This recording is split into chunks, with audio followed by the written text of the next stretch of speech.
নমস্কাৰ, প্ৰিয়ম জানবীৰ ব্লগ ৰেচিপিলৈ স্বাগতম জনাই আজি আপোনালোকৰ ওচৰলৈ মাছৰ মাথা আৰু কল পচলাৰ এটা ৰেচিপি লৈ আহিলোঁ।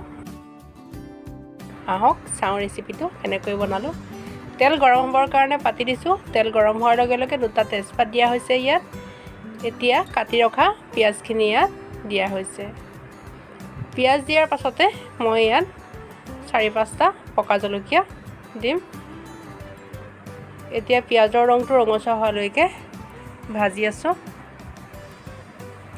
পিঁয়াজৰ ৰংটো সলনি হোৱাৰ লগে লগে পিচি ৰখা আদা আৰু নহৰু 1 চামুচ ইয়াত দিয়া হৈছে।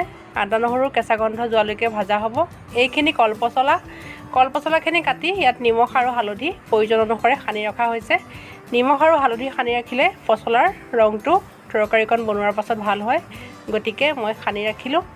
এনেদৰে সানি ভালদৰে মোহাৰি দিলোঁ। পচলাখিনি ভালদৰে ভাগি গ'ল। এতিয়া পিঁয়াজ নহৰু এয়া দেখিছে ভাজা হৈ গ'ল। কাটি ৰখা পচলাখিনি ইয়াত দি দিছোঁ। পচলাখিনি দিয়াৰ পাছত এনেদৰে অলপ সময় লৰাই ভাজি থাকিম। গেছৰ ফ্লেমটো হাইতে আছে, কমাই দিয়া নাই, কাৰণ পচলাৰ পৰা পানী ওলাই যেতিয়া। এয়া দেখিছে পচলাৰ পৰা পানী ওলাইছে।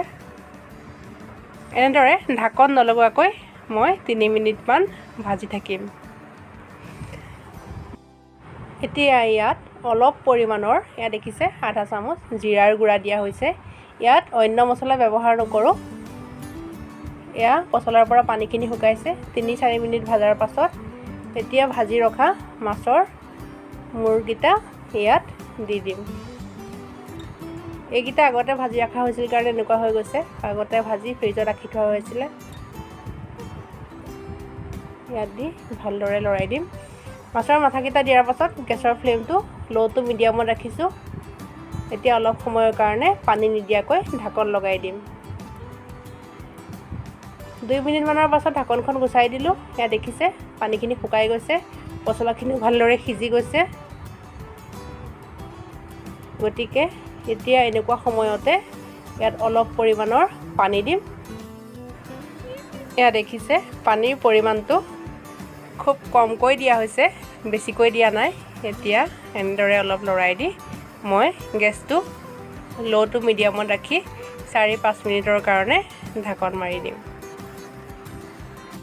আপোনালোক যদি মোৰ চেনেলটো আজি প্ৰথমবাৰৰ কাৰণে কোনোবাই চাই আছে, তেতিয়া প্লিজ ছাবস্ক্ৰাইব কৰি দিব আৰু কাষত থকা বেল আইকনটো দবাই দিব। তেতিয়া মোৰ এনেধৰণৰ ভিডিঅ'ৰ নটিফিকেশ্যন পাই থাকিব। আৰু যিসকলে মোৰ ভিডিঅ' ৰেগুলাৰ চায় তেওঁলোকে প্লিজ লাইক কমেণ্ট কৰিব। দেখিছে 4-5 মিনিটৰ পিছত ঢাকনখন গুচাই দিলোঁ। গুচাই দিয়াৰ পাছত এয়া প্ৰায় হৈছেহিয়ে। ধুনীয়াকৈ মাছৰ মাথাখিনিও ভাঙি দিয়া হৈছে। পচলাখিনিও ভালদৰে সিজি গ'ল। একদম খুব কম সময়ত আৰু খুব কম বস্তুৰে সহজতে বনাব পৰা এই ৰেচিপিটো আপোনালোকে এবাৰ বনাই চাব আৰু ভাল পাব। আজিলৈ আহোঁ, মোৰ ৰেচিপি বনাই হৈ গ'ল।